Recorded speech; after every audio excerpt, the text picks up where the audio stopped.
I'm your host with the most, Locum 23, who's running me for a baby bump, Chapter 13, Maternal Bond. At the governor's party. You and Miles approach the governor's wife, who rests her hand on her round stomach. Hi, I'm Jen Cassidy, and this is Mayor Miles Dixon. Pleasure to meet you, Miss Finch. Please call me Abigail. What can I help you two with? But first, may I just ask, you look incredible, like you stepped right out of The Great Gatsby. My husband would be thrilled. He always feels too few people actually adhere to the year's theme. I can never resist an excuse to dress up. We couldn't help but notice you looked a little lonely, and thought you could use some company. She bats the couch beside her, and you and Miles take a seat. I'm afraid I just don't have the energy to enjoy this party to its full extent. Being pregnant does that to you. How far along are you? Oh, 7 months. It's hard to believe I'm almost at the end. I can't wait to hold my little boy in my arms. You place your hand on your own stomach, cradling it. I'm actually expecting 2, although I'm only a few months in. Well, don't worry. The second trimester is basically smooth sailing. You'll be where I'm at in no time. I know, I can't wait to find out what the gender. Oh, get this thing out of me. Find out the gender. Are you hoping for a boy or a girl? Oh, I just want to know. It doesn't matter. I'm just gonna love them to pieces. I like the sound of that. Bat your stomach affectionately. We are gonna have so much fun together, little baby. Just then, Boone trots over and nuzzles against Abigail's leg. Oh, why? Who's this? Her face breaks into a huge grin, and she gives his head a pat. Aren't you just the cutest little gentleman in the whole world? And this here's Boone. We thought he'd brighten the party up. Well, he certainly made my night, haven't you, boy? Miles clears his throat. Alright, not that I haven't been enjoying our conversation, but I suspect you have ulterior motives for coming over. I'll admit, your husband recently pulled funding from a program we both work on. I tried to change his mind earlier, but he wouldn't hear me out. We just need a chance to explain to him how beneficial it actually is. We thought you might be able to help. What kind of program is it? We've been fixing up local businesses, giving them and their owners new life. I can't imagine why Thaddeus would have cut a program like that. Someone influential lied to him about its effectiveness. I see. Well, it sounds terrific. I'll give my husband some encouragement and send him your way. Thanks so much, Abigail. You have no idea what it means to us. Oh, tell him to meet you in the wine cellar. You should have some privacy there. And if you really want to get his attention, Papa, open a bottle of wine down there. He'll be yours for at least half an hour. She slowly gets to her feet, and then sends you and Miles a parting wink. You regroup with the rest of your friends down in the wine cellar, where the smell of oaky wood immediately greets you. So the governor's wife really said we could open up some wine? Hell yes, let's start a second party down here. Why don't you do us the honor of choosing a bottle, Miss Jen? Your gaze sweeps the collection before you pull out a bottle of Cabernet Sauvignon with a pretty floral label. Clint opens it up, then pours everyone a glass.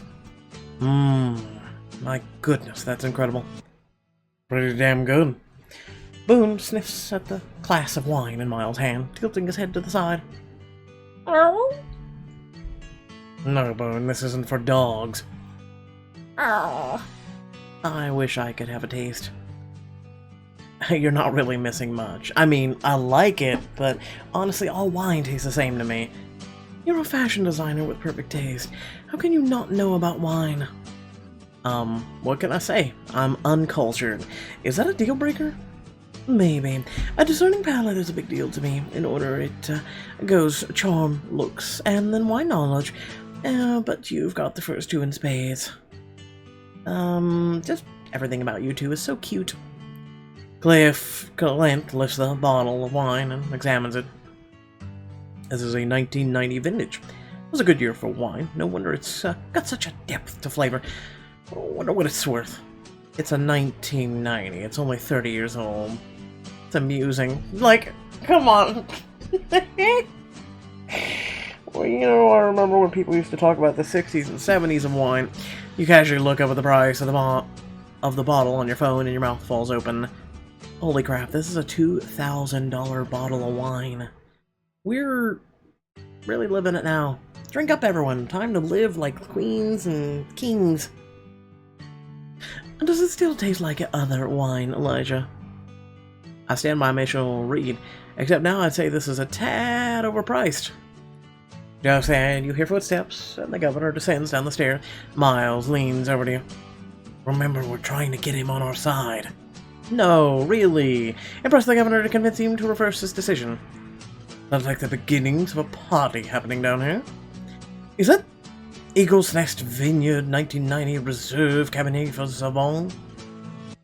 I'm sorry, we should have waited. I've been wanting to open that for years. How's it taste? You tell us. Clint pours another glass of wine and hands it to the governor. He swirls it beneath his nose before taking a sip. Notes of apricots, chocolate perfectly balanced by the tantans. Plus hints of something nuttier. A spice, perhaps? Pardon my rudeness, you don't have a glass yet. Thank you, but unfortunately, I can't. I'm pregnant. Ah, congratulations, you and my wife both. I get the feeling that after our baby's born, she'll drink half our collection. Oh, after how you described the wine, I can't resist. Would you mind if I at least smelled it? Oh, not at all. The governor hands you his glass, and you swirl the wine before taking a deep breath through your nose.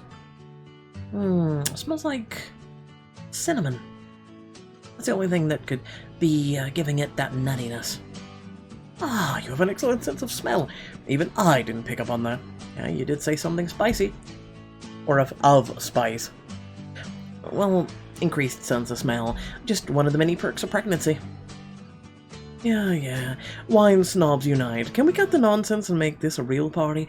Who's up for a drinking game? Louisa. This is the governor. Everyone has to let loose once in a while, even politicians. Actually, that sounds like an exciting change of pace from fending off the stiffs upstairs. I propose we let two truths and a lie with Jen here as the judge. If she correctly guesses, then the person has to drink. But if she fails, everyone else drinks. Ooh, high stakes, I like you. Clint leans in to whisper in your ear. A few drinks could put the governor at ease. Might help you convince him to restore your funding. So what do you say? Up for all? Play a drinking game with the governor to help convince him to restore your funding. Let's play. There's no way I'm missing out on an opportunity like this. The governor fills each of your friends' glasses before nodding at Miles. Mayor Dixon, why don't you start us off? Oh, alright. Come on, see if you can stop me, Miles.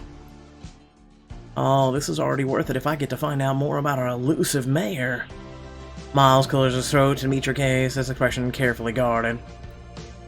I used to own a horse. When I taught English, my students called me Devil Dixon. And I hate pumpkin spice lattes. Oh, come on, that's obvious. Just wait now. I think he's got a few tricks up his sleeve. I guess you'll have to wait and see. What do you think, Jane? Which is a lie? Lie is that nickname. I know kids are mean, and you were a harsh teacher, but come on, it couldn't have been that bad. Sadly, that one's true. Though I liked having a scary reputation, kept kids in line. I see you decided to keep the same tactics as mayor. So you never owned a horse then? No, I owned one when I was a kid. That's how I learned to ride. So the lie was hating pumpkin spice. That's unexpected. Drink up, everyone! Lisa gapes at Miles before taking a drink along with the rest of your friends. I'll go next, but since you don't know me that well, Jen, I'll let you consult one of your friends for him. She's gonna pick Miles, since he knows so much about you. About his political life, yes, the rest is a mystery. Hit me. Okay. I didn't mean it literally. I once drank an entire bottle of champagne and then backflipped off a roof without getting hurt. As a child, I raised a bunch of baby birds who lost their mother. And the night I met my wife, I recited Shakespeare to her. It's official, the governor's cooler than all of us. Those are all too good to be true. I have no idea which one's the lie. I guess you'd better get some help then. You turn and look at your friends. Miles... Clint. You came to the right person. I can tell you for a fact, the governor attended Dartmouth. So he's well educated. That's useful. I've never heard any of these stories, but I do know people always talk about what kind of an individual he was, and in my experience, the best lies are half-truths. So maybe one of these things happened, but the details are wrong. Time's ticking, Jen. What do you think? You've got it. I bet the lie is flipping off the roof, raising the birds, reciting Shakespeare, flipping off the roof. Every viral video I've ever seen tells me no drunk person jumps off the roof and doesn't get hurt. You got me there. I was completely sober, and I still managed to break my ankle. We've all been there. Why'd you jump off a roof in the first place? I was in college. Someone dared me. You know how it goes.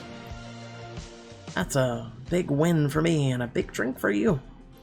The governor laughs as he takes a long drink of his wine. Well played, Jen. You excel at a drinking game with the governor. Thank you kindly. The governor takes a sip of his wine and nods to himself. That reminds me, my wife sent me down here to speak with y'all.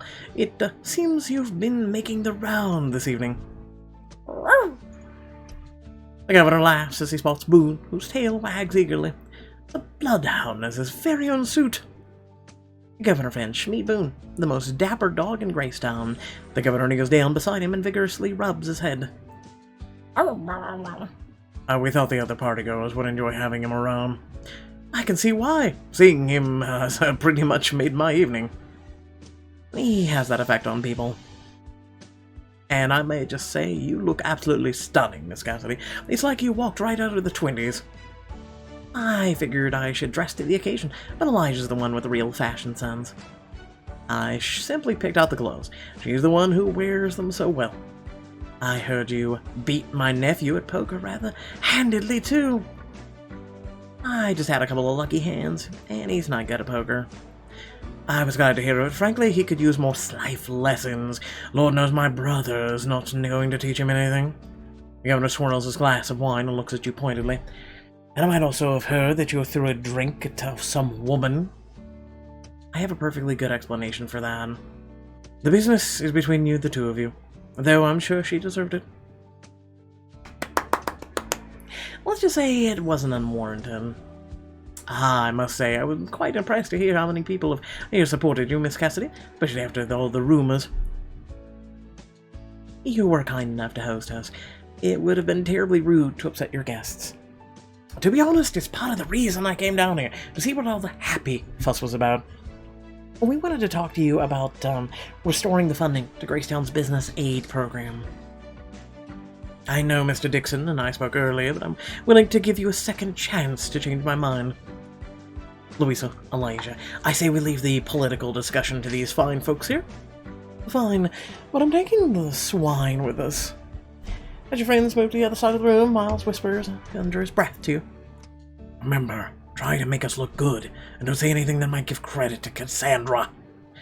Tell me what you've done so far with the program. We already restored 2 businesses. We took a bar that was struggling, turned it into a popular new Mexican restaurant. We also refurbished an old bakery that had such outdated equipment it actually caught fire. And both businesses have seen increased traffic and profits. 2 successful projects under your belt. It seems like the two of you know what you're doing. And what about your current projects, if you were to get funding back? What's the next place you'd work on? We actually had a project in the works to renovate an old dance hall in Gracetown. We were hoping to finish it in time for the annual 4th of July festival. So far, I like what I'm hearing. Keep talking. Well, we were planning on renovating it with the help of some fundraising, to be the center of the community, as a passion project for my sister. With the help of some fundraising, we hosted a date auction, a party, which gave us the funds needed to make the renovations. And why weren't the government funds used? Well, it was such a big undertaking, we didn't have enough money to do it right. If you don't have the funding to complete the project, maybe you shouldn't have started it. Ooh, you swivel on a dime, don't you? The governor placed his hand on his chin, and you and Miles glanced nervously at each other. Let's just say how we do return your funding. How that help the state as a whole? It'll bring people in. A thriving downtown means more visitors, more residents, more voters. Aren't you running for governor again soon? Okay. I see your point. I've heard all I need to make a decision. You've convinced me. More than that, I'm going to grant you an even bigger budget. Really? That's amazing. We need more programs like yours and more people as devoted as the two of you. Thank you so much, Governor Finch. We'll make you proud. Grab Miles' arm and drag him across the room to your friends, a grin spreading across your face. We did it, y'all. We were able to finish the dance hall for 4th of July. I'm so happy for you, and so proud. I just don't know what to say. I do. Lisa takes a deep breath. What time is it? Oh god, no, not again. Party time! What is happening? Don't ask. Ahem. I should get back to the rest of my guests. Miss Cassidy, can you spare a moment? The governor leads you to a table tucked against the wall. He pulls out a box of chocolates and hands them to you. Thank you, but what are these for? I know how difficult it can be to find things to do with other people while you're pregnant. Both my wife and I have taken to doing chocolate tasting together. I thought you could share this with someone special. That sounds just like the kind of thing that I need. You're welcome to use my study. Make sure no one goes there. I make sure no one goes there during parties, so you won't be disturbed. I really don't know how to thank you, Governor Finch. Just turn that town of yours into something special. Glance back at the friends and looking between Clint and Miles. Sneak off with Clint or Miles to share some chocolates and get some romantic time alone. Chocolate tasting with Miles. As your friends and the governor all head up the stairs, you catch Miles' arms and keep him back. The governor just gave me some chocolates. I was thinking we could sneak off and steal a moment alone to share them. Well, there's work to be done. Pretty sure after that talk with the governor, our work is done for tonight. And I'm sure Louisa won't mind watching Boone for a little bit. Ow! Boone gives your leg an affectionate nuzzle before trotting up the stairs after Louisa. I can spare some time for you. You take Miles' hand and lead him upstairs to a secluded room off to the side, closing the door behind you. This feels like more like a speakeasy than a study. Looks like the governor's love for the 20s goes beyond this party. You and Miles take a seat on the couch and then open the box from the governor. Where do we even start? Miles reaches into the box and pulls out a piece of paper that lists all the chocolates. Ooh, let me see. Let me surprise you. I think I've got a sense of your taste by now. Miles selects a chocolate and holds it out to you. You grin mischievously. Why don't you feed it to me? His cheeks darken and he visibly swallows. That's fine. Raises the chocolate to your lips as you take it. You intentionally graze his fingers with your tongue, causing him to bite his lip. You hum contentedly as the sweet flavor fills your mouth. So, what's your chocolate preference?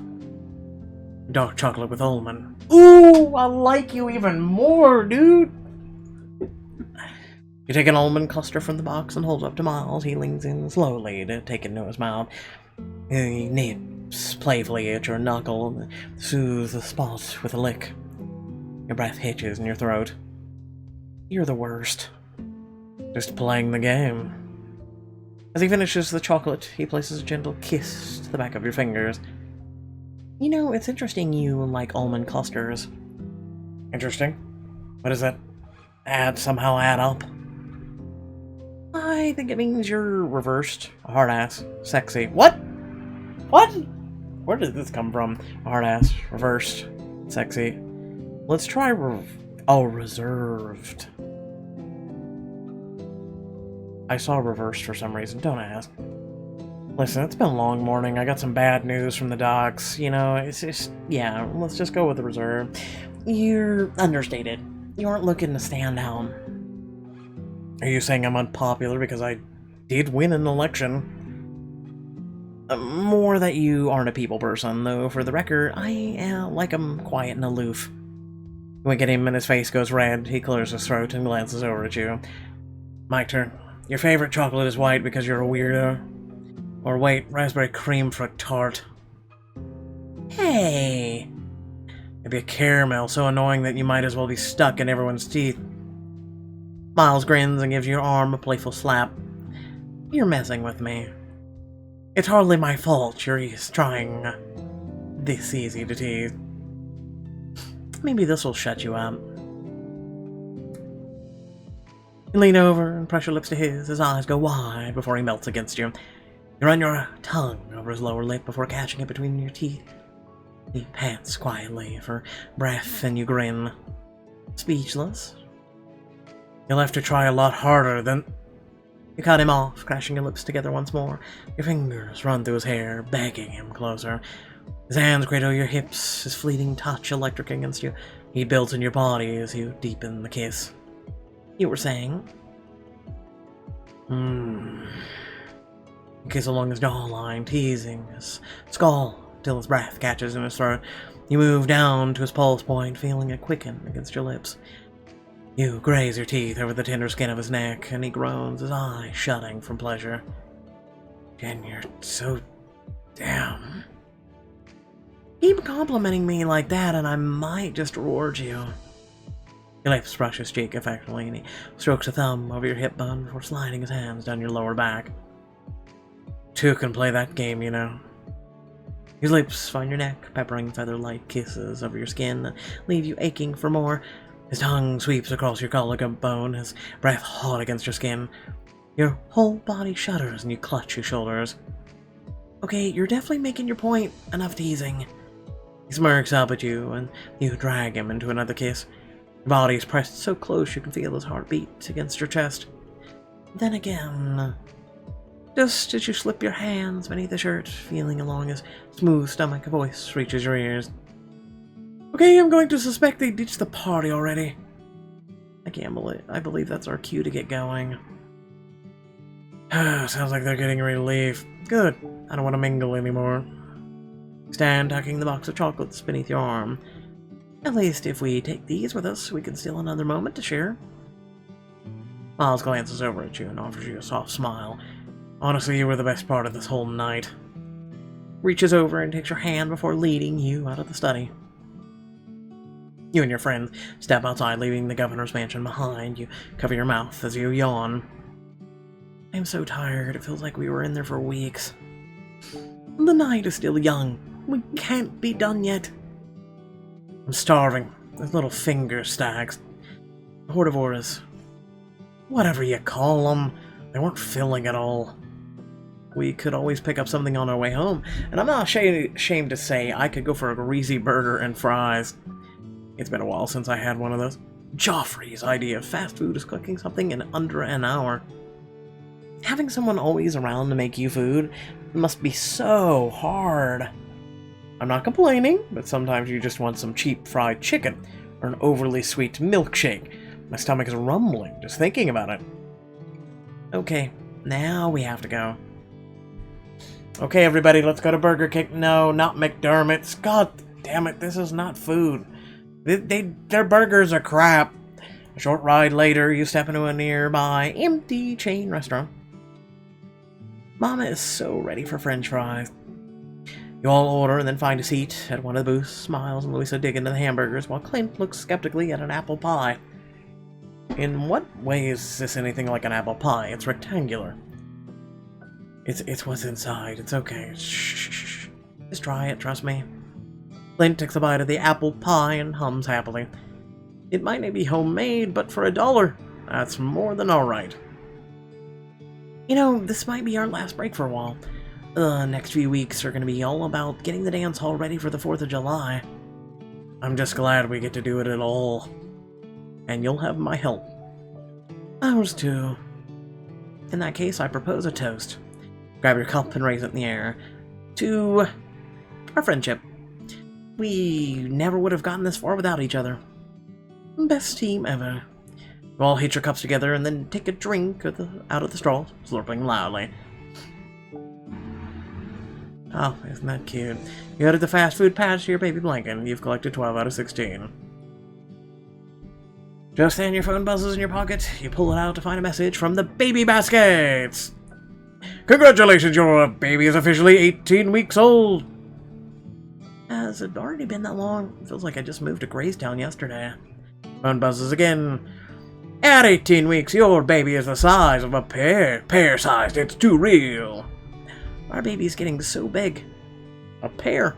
Why, that's nothing to sneeze at. At 18 weeks, your baby now has fingers, toe prints, and mastered yawning and being.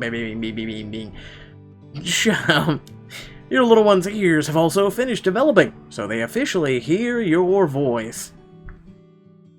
Oh my gosh, baby's listening to us right now. Hell yeah, heck yeah, that is going to be hard. Time to officially introduce ourselves. Baby, this is your daddy. I love you already. Get away from my stomach. I like Miles. Seriously, I'm falling for Miles. He's me. Oh, baby, this is Mayor. Miles. I'm the mayor. I'm no good at this kind of thing. Just listen to your mother. She knows a thing or two. This is Aunt Louisa. I'm going to teach you how to be a badass. Nice save. This is Uncle Elijah. Get ready, kid. Your wardrobe is going to be top-notch. You feel tears well up in your eyes as you hunch over slightly so you can whisper it to your belly. Keep growing, baby. There's a world out here ready to love you. Keep telling yourself that. You're now ready to build a better future. You shove a handful of french fries in your mouth and feel a sharp pinch in your stomach. Groan, placing your hand on your belly. You alright, Jen? The pain subsides and you let out a sigh of relief. I think so. It's just a weird pain in my stomach. It's probably all that greasy food. Boone nudges your leg with his nose. Aww. It's okay, buddy. I'm just feeling a little weird. Distraction might help. We should do something special. Something to make tonight unforgettable. Eating McDermott's isn't unforgettable enough. Also the party. It's a perfect clear night out. From the right spot, I bet we'd have a view of the mountains and the night sky that'd be hard to beat. What about Gracetown? It's only a short drive away, and I reckon we'd have a beautiful view of the stars. Gracetown, or Grace Hill, you mean Makeout Hill? We should go, for no particular reason. It's a pretty spot. What do you say, Miss Jen? Take a drive to Grace Hill to share a special moment with your friends and some alone with a certain special someone. Let's see the spectacular view. Sounds like a can't-miss experience. Let's go. After a short drive, you step out and gaze at the sight before you. In the sky above, you can make out the twinkling lights of 100 stars. Very beautiful. Nature is the one beauty of this world that cannot be beat. Really. And we humans just keep fucking it up, don't we? Wow, you weren't lying about the spot. Sure, she sure is beauty, isn't she? Are we gonna stand around and gawk, or are we gonna eat while we gawk? I'll definitely eat. Give me those fries. Elijah laughs and passes out the remaining food. You hop on the hood of the limo, continuing to admire the view. I can't believe how much you can see from up here. See those lights way off in the distance? That's the governor's mansion. Squint hard enough and you'll see the spoiled rich partygoers kissing up to the governor. That's, what we just did. Yeah, but we have something they don't. We have... friendship. I'm sure someone at the party has friendship too. But not like us. They don't have Miles, who can grumpily contradict me. Yeah, there's no way they have Louisa, someone fierce in their corner. Those rich snobs wish I was their friend. But they'd beg to have Elijah, too. They've never met anyone cooler. Huh, I don't know about that. They've probably met Clint. I tend to run in that kind of circle, yeah, sure. But I'm only into the people with class. One thing's for certain, they, without a doubt, don't have anyone quite like Jen. Face it, we're all one of a kind. You share the happy moment with each other before turning your gaze back to the horizon. I could sit up here for hours. I have. It's the best place to be still. It's helped me to appreciate what I've got, even during tough times. No offense, Silver Spoon, but I'm not sure you've been remotely close to tough times. Hey, easy, Louisa. Just because he wears a suit doesn't mean he's had it easy. I'm sure we've all seen our share. Well, I know I have. Your friends all nod, but no one volunteers anything more. After a few moments, you finally break the silence. Miles looks at the fry in his hand. Growing up on a struggling farm, sometimes even food like this was a luxury. I can't even imagine. Yeah, pretty much, yeah. That must have been rough. It was. But you learn quickly what matters. Like it's not the dance hall, but what the dance hall brings to the town. I know. I can't wait for the grand opening. Oh, we get to select everyone. Louisa. Yeah, just thinking about my bar, my restaurant, what it took to just scrape by. Those people at the party tonight don't know how good they have it. I have to scrimp and save to earn each customer every cent. But look where you are now. Hell yes, I'm thriving now. That's because she was given a helping hand, and I'm glad I could be a small part of it. I couldn't have done it without you, Jen. I have to tell you that I was my own marketing campaign. Go on. I used to hustle around town in crazy outfits trying to drum up business. That doesn't sound so bad. I remember that. Wasn't there a bright yellow suit involved? Brighter than any suit should ever be. Okay, I love that your hard time story was you in ugly suit. Yeah, you better model the suit for us later. If you think I kept that monstrosity around, you're crazy. I burned it, just like all of you will burn the story from your memories. When I was starting up my furniture business, my family didn't support me, neither financially nor emotionally. As long as I pursued my crazy dream, they considered me cut off from the family fortune. I didn't know that. I had to take out loans that I had no hope of paying back. It got to the point where I was looking for any job just to make ends meet, let alone start a business. I've never told anyone this, but I actually tried to get a job at McDermott's. What, really? What happened? They rejected me. Said it seemed I was just playing a joke on them somehow. After that, I came out here to this place. I didn't know why at the time, but I think I was trying to remind myself that I had a value that literally no one else saw in me. Okay, I take it back. You've seen some tough times. I wish I could have been there to give you a hug or something. Sometimes I think when you're in a real bad place, you have to imagine a better future where you will have loved ones who'd do just that. As the group falls into silence once more, your hand falls absentmindedly across your bump. Your mama's gonna make sure you want for nothing, little baby. Just you watch. Who knows what the future will bring, but we've got so much to be thankful for. We're here, we're alive, we're together. We should do something to commemorate this moment. Like what? If it's a group hug, I'm out. He's me. He literally is me. You look around and spy a tree nearby. Various scrawled messages adorn its trunk. Immediately spring to your feet and toss Miles a sharp rock. Carve your initials, Miles. We'll all follow suit. Miles better than a group hug. Miles. I see this. I see the pun. Miles above. Okay, I get it. Miles carves his initials in the tree, followed by Clint, Louisa, Elijah, and finally you. You all step back and admire. It needs a last necessary, like a phrase or something. Miss Jin, care to do the honors? Take the rock and step forward. What phrase do you carve? Fast friends. Why not? Fast friends. A fitting phrase. We could all use fast friends in our lives. To fast friends and the rest of the night. After finishing off the last of the bag fries, you all start back to limo, but Elisa motions to your side. Psst, Jen, over here. What's the meaning of this not-so-subtle call? Clint can call this place what he wants, but it's Makeout Hill for a reason. And there's a tree over there that's perfect. It cradles your body like your partner presses into you. The feeling is just... I've heard good things. Lisa, cover for me. I'm going after Miles. Louisa gives you a wink and then yells loudly to the group. Oh no, I can't find my keys. I must have dropped them somewhere. You did what? They can't have gotten far.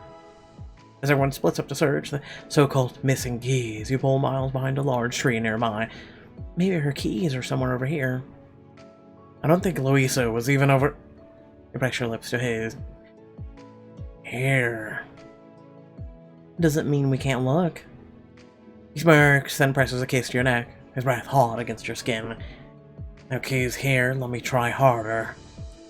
You feel his tongue lap against your collarbone. Your fingers dig into his back as you feel his every move. He takes a step forward and presses you against the tree. The bark digs into your back, which only makes you want him more. When you can't stand it anymore, you bring his lips to meet yours. Your tongue parts his mouth open to dance with his own. You hold on to his hold on you tightens, pulling you closer to him as his kisses deepen. Jen. After a few moments, you pull back out of breath. Miles smirks at you. Too bad we didn't find those keys. I think we made up for it in other ways. The two of you return to the rest of the group. Louisa looks up and then yells. Oh, they were in my pocket the entire time. Sure, I'll buy that. As you and your friends make your way back to the limo, you suddenly feel another sharp pain in your stomach. Jen, is it the food again? I'm not sure, mate. Another pang hits you just beneath the rib, even stronger. Your knees buckle and Clint barely catches you in his arms. It's the baby. I need to get to the hospital now. Will you and your baby be okay? Find out in the next chapter of Baby Bump. I think almost every woman reacts this way. And so you run to the doctor, and they do the little thingy, and they're like, oh, look, it's just the baby turning. Baby's gonna be perfectly fine. This happens all the time. Anyway, remember to like, share, and subscribe. Head down the description below, links to social media, Discord, if you'd like to support me and my content. And without further ado, I will now give a small little discussion/rant. So I hope you're all having a good day. I am not. Bad news with the doctors. Bad news period in my life. This is how my life works. Oh, long story short, I know how Miles feels. And I'm liking Miles a lot more. He's basically me.